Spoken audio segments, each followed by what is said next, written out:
kulanti wacan daawadayaal ku soo dhawaada wararkii ugu dambeeyay gobolka Tigreega duuda gobolka Tigreega oo isku farasaareen ciidamada dawladda federaalka Itoobiya iyo kooxda TPLF oo la soo baxday awood cusub isla markaana militariga Itoobiya meelo badan oo la isku farasaaray ay kala wareegtay xukuumadda Abiy Ahmed oo markaan u muuqatay in xaaladdu ku culus tahay kooxda TPLF waxay dib u soo abaabushay ciidamadeeda iyo maleeshiyaadkeeda waxayna furimaha dagaalka ka sameeyeen maalmihii la soo dhaafay arrimo la yaab leh waxaa muuqatay in goobihii la isku farasaaray ay inta badan la wareegtay kooxda TPLF magaalooyinka iyo furimaha u dhow gobolka Tigreega iyo xuduudda uu la leeyahay deegaanka Amxaarada ayaa waxaa la sheegay inay TPLF la wareegtay goobahaasna ay ku jabeen ciidamada Abiy Ahmed ama kuwa dawladda Itoobiya ee federaalka haddaba maxay tahay sababta inay ciidamada Itoobiya ku jabaan goobaha iyadoo maalmihii la soo dhaafay la xasuustay inay dagaalka ka gaarayeen guulo waaweyn isla markaana dawladdu ay ku baaqaysay inaan wax wada hadal la gelin kooxda TPLF ayaa waxay maalmihii la soo dhaafay culaysyo badan soo saartay furimaha hore ee dagaalka kadib markii ay sheegeen inay u bedeleen kaartada dagaalka waxaana muuqata inay dib u soo abaabushay maleeshiyaad aad u xoogan isla markaana ciidamada militariga Itoobiya looga awood roonaaday goobihii la isku farasaaray dawladda Eritrea waxay laftirkeedu difaacanaysaa gobolka Tigreega qaybta ay la leedahay xuduudda waxayna halkaasi dawladda Eritrea ay ku soo daabulaysaa ciidamo haddaba Abiy Ahmed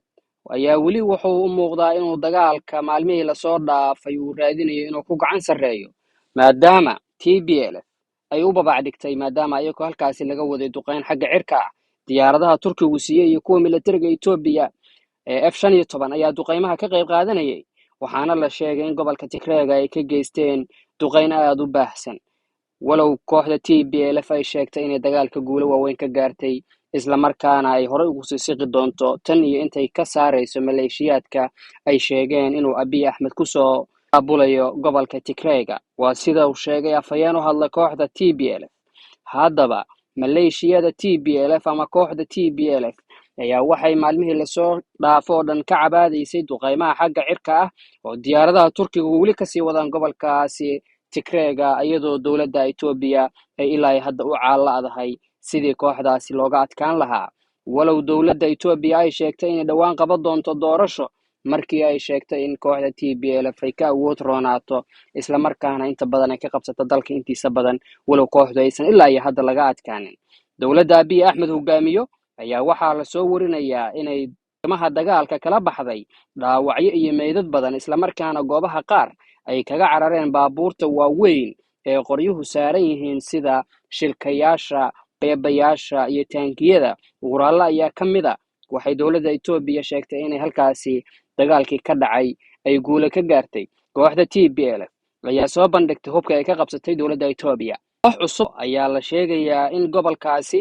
ay iyagu laftirkoodu dagaal ka bilaabeen walow ay kooxdani tahay jamhad cusub oo hadda la aasaasay isla markaana ay garabsanayaan kooxda TPLF iyo kooxda oromada u dagaalantay ee jamhadaha ah walow kooxdan cusub ay sheegtay inay ka xoreyn doonto deegaanka ay ku nool yihiin dadka canfarta oo inta badan u badan dad muslimiina sida ay sheegeen kooxdaasi walow la leeyahay kooxdani waxay xiriir la leeyihiin kooxaha islaamiyiin oo ka dagaalama gudaha Soomaaliya iyo wadamada shisheeye walow ilaa ay hadda warkaasi aan si rasmi ah loo xaqiijin karin kooxaha lagu eedeeyana aysan si rasmi ah u sheegin inay ayaga garab u yihiin walow dawladda Itoobiya ilaa hadda ay sii wado dagaalka ay kaga soo horjeedo kooxda TPLF waxaana maalmihii la soo dhaafay dawladda Abiy Ahmed uu hogaamiyo ay furimaha dagaalka ka sameynaysay horsocod aad u ballaaran waxaana shalay iyo maanta la soo warinayaa in kooxda TPLF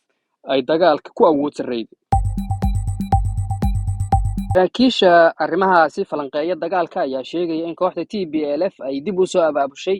maleeshiyaad badan oo gobolkaasi ka soo tagay isla markaana tuulooyinka ay ka soo aruuriyeen kooxda TPLF waxayna dagaalka sheegeen dadkaasi qobarada ah in kooxda TPLF ay markaan si weyn u difaacanayso gobolkooda waa haddii aysan dawladda Itoobiya joojin dagaalka ay kula jirto dawladda Itoobiya ee uu hogaamiyo Abiy Ahmed ilaa hadda lama yaqaano waxa sababay dagaalka ay TPLF ay ku awood sareydo waxaana muuqata in kooxda TPLF ay dib u soo abaabulayso maleeshiyaad iyo saraakiil ay sheegeen inay dhowaan usoo xireen tababaro maadaama tan iyo markii gobolkaasi dagaalu ka qarxay ay kooxda TPLF tababaraysay ciidamo iyo maleeshiyaad iyaga u dagaalama waxaana lasoo warinayaa in kooxdaasi TPLF ay si weyn iskugu xiran yihiin maleeshiyaadkooduna yihiin kuwo si aad u qalabaysan hubka noocyadiisa kala duwan sita waxaa la xasuustaa in gobolka Tigray markii dowladda Itoobiya gashay ay ka soo baxday 2 bilood kadib iyadoo kooxda TPLF halkaas la wareegtay dad shacabana ku leysay kooxdan ayaa ilaa ay hadda waxay beesha caalamka ka dalbanaysaa in la joojiyo xabadda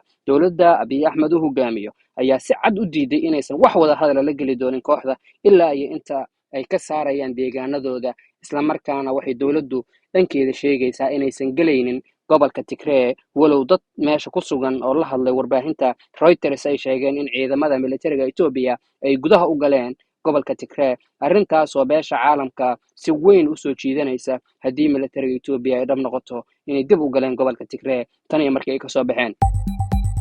Abiy Ahmed ayaa waxa uu hadda hab diblomaasiyadeed ku raadinayaa in dagaalka uu sii socdo kooxdana ay loo arko inay tahay koox laaga ah isla markaana aan rabin in dowladda Itoobiya ay mar kale lugaheeda isku taagto waxaan ka codsanaynaa daawo inaad muuqaalka share sii tiraada lana wadaagta saaxiibada YouTube-keena subscribe saarto si ay noogu soo biiraan dad wanaagsan sida adigoo kale